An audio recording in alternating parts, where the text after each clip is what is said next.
जय श्री कृष्णा। राधे राधे। आपके अपने लॉर्ड कृष्ण भजन चैनल पर आप सभी का स्वागत है। आज हम मार्गशीर्ष मास के कृष्ण पक्ष की उत्पन्ना एकादशी व्रत कथा लेकर प्रस्तुत हुए हैं। तो चलिए शुरू करते हैं उत्पन्ना एकादशी व्रत कथा। सूत जी बोले, हे ऋषियों, इस व्रत का वृत्तांत और उत्पत्ति प्राचीन काल में भगवान श्री कृष्ण ने अपने परम भक्त युधिष्ठिर से कही थी। वही सब मैं तुमसे कहता हूँ। एक समय युधिष्ठिर ने भगवान श्री कृष्ण चंद्र जी से पूछा, हे भगवान, एकादशी का व्रत किस विधि से किया जाता है और उसका क्या फल प्राप्त होता है? उपवास के दिन जो क्रिया की जाती है, आप कृपा करके सब मुझसे विस्तार पूर्वक कहिए। यह वचन सुनकर श्री कृष्ण जी कहने लगे कि हे युधिष्ठिर, मैं एकादशी के व्रत का महात्म्य तुमसे कहता हूँ। तुम एकाग्रचित होकर सुनो। सर्वप्रथम हेमंत ऋतु में मार्गशीर्ष मास के कृष्ण पक्ष की एकादशी से इस व्रत को आरंभ करना चाहिए। दशमी को सायंकाल में भोजन करके अच्छी तरह से दातुन आदि करे, जिससे अन्न का कोई अंश मुंह में न रह जाए। रात्रि को भोजन कदापि न करे, अधिक न बोले। एकादशी के दिन प्रातः 4 बजे उठकर सबसे पहले व्रत का संकल्प करे, जिसकी विधि इस प्रकार है। अमुक संवत्सरे, संवत का नाम ले, मार्गशीर्ष मासे कृष्ण पक्षे पुण्य पर्वणि एकादशी तिथौ, अमुक वासरे, वार का नाम ले, अमुक गोत्रोत्पन्नो हम, अपने गोत्र का नाम ले, अमुक नामनो हम, अपने नाम का उच्चारण करके, ब्राह्मण हो तो शर्मा हम, क्षत्रिय हो तो वर्मा हम, वैश्य हो तो गुप्तो हम और शूद्र हो तो दासो हम कहे। सकल जन्म जन्मांतरार्जितानि यानि पापानि तेषाम शमनार्थ एकादशी व्रत महम करिष्ये। इसके पश्चात शौच आदि से निवृत्त होकर नदी, तालाब, बावड़ी या कुएं पर जाकर मिट्टी आदि लगाकर इस मंत्र को पढ़ता हुआ शुद्ध जल से स्नान करे। अश्वक्रांते रथक्रांते विष्णुक्रांते वसुंधरे उद्धृतापि वरोहेण कृष्णेन शतबाहुना मृत्तिके हर मे पापम यन्मया पूर्व संचितम त्वया हतेन पापेन गच्छामि परमाम गतिम। व्रत करने वाला चोर, पाखंडी, परस्त्रीगामी, निंदक, मिथ्याभाषी तथा किसी प्रकार के पापी मनुष्य से बात ना करे। स्नान के पश्चात धूप, दीप, नैवेद्य आदि 16 चीजों से भगवान का पूजन करे और रात को दीप दान करे। ये सब कर्म भक्ति और श्रद्धा युक्त होकर करे। रात्रि को सोना व प्रसंग नहीं करना चाहिए। सारी रात्रि भजन कीर्तन आदि करना चाहिए और जो कुछ पहले जाने अनजाने में पाप किए हों, उनकी क्षमा मांगनी चाहिए। धर्मात्मा पुरुषों को कृष्ण पक्ष तथा शुक्ल पक्ष दोनों एकादशियों को समान समझना चाहिए। जो मनुष्य ऊपर लिखी विधि के अनुसार एकादशी का व्रत करते हैं, उन्हें शंखोद्धार तीर्थ में स्नान करके भगवान के दर्शन करने से जो फल प्राप्त होता है, वह एकादशी व्रत के 16वें भाग के भी समान नहीं है। व्यतिपात के दिन दान देने से लाखों यज्ञ का फल प्राप्त होता है। संक्रांति से 4 लाख गुना तथा सूर्य चंद्र ग्रहण में स्नान दान करने से जो फल प्राप्त होता है, वही पुण्य एकादशी के दिन व्रत करने से प्राप्त होता है। अश्वमेध यज्ञ करने से 100 गुना तथा 1 लाख तपस्वियों को 60 वर्ष तक भोजन कराने से 10 गुना, 10 ब्राह्मणों अथवा 100 ब्रह्मचारियों को भोजन कराने से 1000 गुना पुण्य भूमि दान करने से होता है। उससे 1000 गुना पुण्य कन्या दान का होता है और उससे 10 गुना पुण्य विद्या दान करने से होता है। विद्या दान से 10 गुना पुण्य भूखे को भोजन कराने से होता है। अन्न दान के समान इस संसार में कोई ऐसा दान नहीं है जिससे देवता और पितर दोनों तृप्त होते हों, परंतु एकादशी के व्रत का पुण्य सबसे अधिक होता है। 1000 यज्ञों से भी अधिक इसका फल होता है। एकादशी के व्रत का प्रभाव देवताओं को भी दुर्लभ है। रात्रि को भोजन करने वाले को उपवास का आधा फल मिलता है और दिन में एक बार भोजन करने वाले को उसका आधा फल मिलता है, परंतु निर्जल व्रत रखने वाले का महात्म्य तो देवता भी वर्णन नहीं कर सकते। युधिष्ठिर बोले, हे भगवान, आपने हजारों यज्ञ और लाख गौदान को भी एकादशी के व्रत के बराबर नहीं बताया। सो यह तिथि सब तिथियों से उत्तम कैसे हुई, यह आप विस्तार पूर्वक मुझसे कहिए। युधिष्ठिर के वचन सुनकर भगवान श्री कृष्ण बोले, हे युधिष्ठिर, अब मैं आपको एकादशी की उत्पत्ति की कथा सुनाता हूँ। आप ध्यान पूर्वक सुनिए। सतयुग में मुर नाम का एक दैत्य था। वह अत्यंत बलवान और भयानक था। उस प्रचंड दैत्य ने इंद्र, आदित्य, वसु, वायु, अग्नि आदि सब देवताओं को पराजित करके भगा दिया। तब इंद्र सहित सब देवताओं ने भयभीत होकर शिवजी से अपने दुख का सब कारण तथा दैत्य का वृत्तांत कहा और बोले, हे कैलाशपति, मुर दैत्य से भयभीत होकर सब देवता मर्त्य लोक में फिर रहे हैं। तब शिवजी बोले, हे देवताओं, तीनों लोकों के स्वामी, भक्तों के दुखों का नाश करने वाले भगवान विष्णु की शरण में जाओ। वही तुम्हारे दुखों को दूर कर सकते हैं।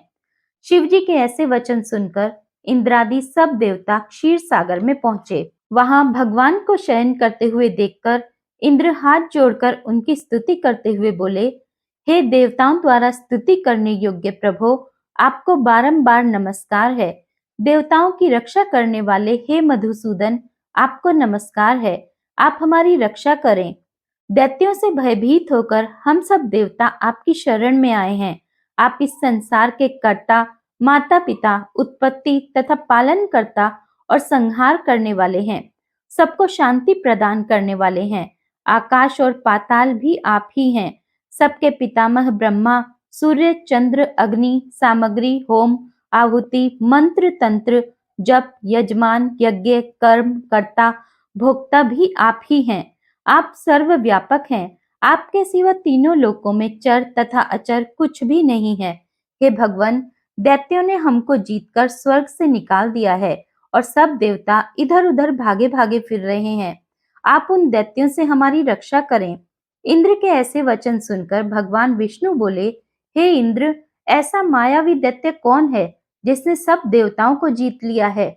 उसका क्या नाम है? उसमें कितना बल है और किसके आश्रय है तथा उसका स्थान कहाँ है? यह सब मुझसे विस्तार पूर्वक कहो। भगवान के ऐसे वचन सुनकर इंद्र बोले, हे सर्वव्यापी भगवान, प्राचीन समय में चंद्रावती नगरी में नाड़ी जंघ नाम का एक राक्षस था। उसी के महापराक्रमी और लोक विख्यात मुर नामक पुत्र ने सब देवताओं को स्वर्ग से निकालकर वहां अपना अधिकार कर लिया है। वह इंद्र, अग्नि, वरुण, यम, वायु, ईश, चंद्रमा, नैत्य आदि सब के स्थान पर अधिकार करके और सूर्य बनकर आप ही प्रकाश करता है। वह स्वयं मेघ बन बैठा है और सबसे अजेय है। हे असुर निकंदन, उस दुष्ट को मारकर देवताओं को निर्भय बनाइए। इंद्र के ऐसे वचन सुनकर भगवान विष्णु बोले, हे देवताओं, मैं शीघ्र ही तुम्हारे शत्रु का संहार करूंगा। तुम चंद्रावती नगरी को जाओ। इस प्रकार कहकर भगवान सहित सब देवताओं ने चंद्रावती नगरी की ओर प्रस्थान किया। उस समय दैत्यपति मुर दैत्य सेना सहित युद्ध भूमि में गरज रहा था। उस बलवान असुर की गर्जना सुनकर सब देवता भय के मारे चारों दिशाओं में भागने लगे। जब स्वयं भगवान विष्णु रणभूमि में आए तो दैत्य उनको भी देखकर अनेक प्रकार के अस्त्र शस्त्र तथा आयुध लेकर दौड़े। भगवान ने उनको आते देखकर सर्प के समान अपने बाणों से उनके शरीरों को बींध डाला। अनेक दैत्य उनके हाथ से मारे गए।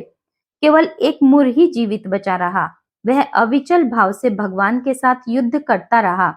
भगवान जो भी तीक्ष्ण बाण उसके शरीर में मारते, वह उसके लिए पुष्प के समान हो जाते।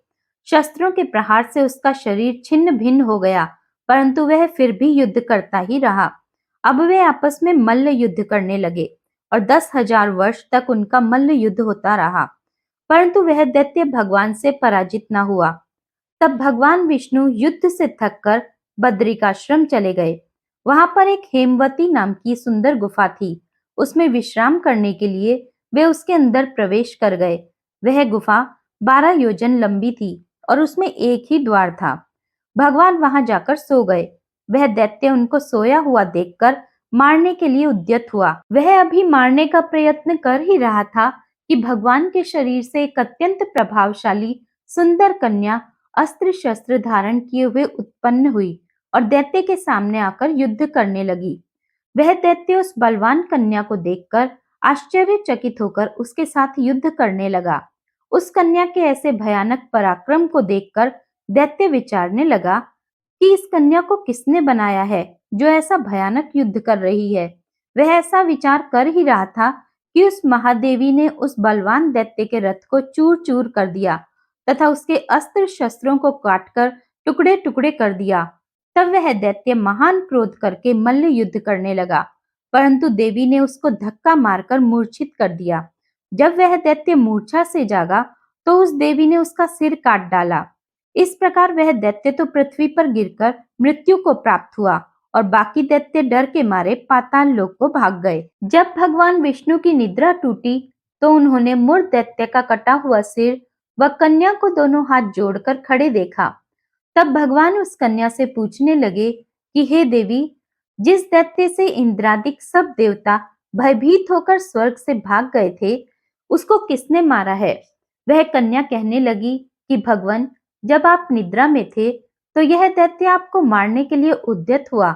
उस समय आपकी योग माया द्वारा आपके शरीर से उत्पन्न होकर मैंने इस दैत्य को मार गिराया। यह सुनकर भगवान कहने लगे कि हे देवी, तुमने देवताओं के भय को दूर करके बड़ा भारी कार्य किया है, अतः तुम अपनी इच्छानुसार वर मांगो। तब वह देवी बोली, हे भगवान, यदि आप मुझे वरदान देना ही चाहते हैं तो यह वरदान दीजिए कि जो कोई भी मेरा व्रत करे उसके सब पाप नष्ट हो जाएं और अंत में मोक्ष को प्राप्त हो। जो इस व्रत का पुण्य है उसका आधा रात्रि को भोजन करने वाले को मिले और जो एक बार भोजन करे उसको भी आधा फल प्राप्त हो। जो मनुष्य भक्ति पूर्वक मेरे व्रत में एक बार भी भोजन न करे उसको धर्म, धन और मुक्ति प्राप्त हो। भगवान ने कहा, हे कल्याणी, ऐसा ही होगा। मेरे और तुम्हारे भक्त एक ही होंगे और वे अंत में मोक्ष को प्राप्त करके मेरे लोक को जाएंगे। क्योंकि तुम एकादशी को उत्पन्न हुई हो, अतः तुम्हारा नाम एकादशी ही होगा। तुम मुझे सब तिथियों से प्रिय हो, इस कारण तुम्हारे व्रत का फल सब तीर्थों से भी अधिक फल देने वाला होगा। ऐसा कहकर भगवान अंतर्ध्यान हो गए और प्रभु के उत्तम वचनों को सुनकर एकादशी अत्यंत प्रसन्न हुई। भगवान श्री कृष्ण कहते हैं कि हे युधिष्ठिर, सब तीर्थों के फल से एकादशी व्रत का फल सर्वश्रेष्ठ है। एकादशी व्रत करने वाले को मैं मोक्ष पद देता हूँ, उसके शत्रुओं का नाश एवं समस्त विघ्नों को नष्ट करता हूँ। यह मैंने तुमको एकादशी की उत्पत्ति का सब वृत्तांत बतलाया है। एकादशी पापों को नष्ट करने वाली तथा सिद्धि की देने वाली है। उत्तम पुरुषों को दोनों पक्ष की एकादशियों को समान ही मानना चाहिए, कोई भेदभाव नहीं समझना चाहिए। जो मनुष्य इस एकादशी के महात्म्य को पढ़ता अथवा सुनता है उसको अश्वमेध यज्ञ का फल प्राप्त होता है और वह करोड़ों वर्षों तक विष्णु लोक में वास करता है, वहां भी उसका पूजन होता है। जो मनुष्य एकादशी महात्म्य के चौथे भाग को पढ़ता है उसके भी अनेक पाप नष्ट हो जाते हैं। विष्णु धर्म के बराबर दूसरा कोई धर्म नहीं और एकादशी व्रत के समान और कोई दूसरा व्रत नहीं। इस प्रकार उत्पन्ना एकादशी व्रत कथा समाप्त हुई।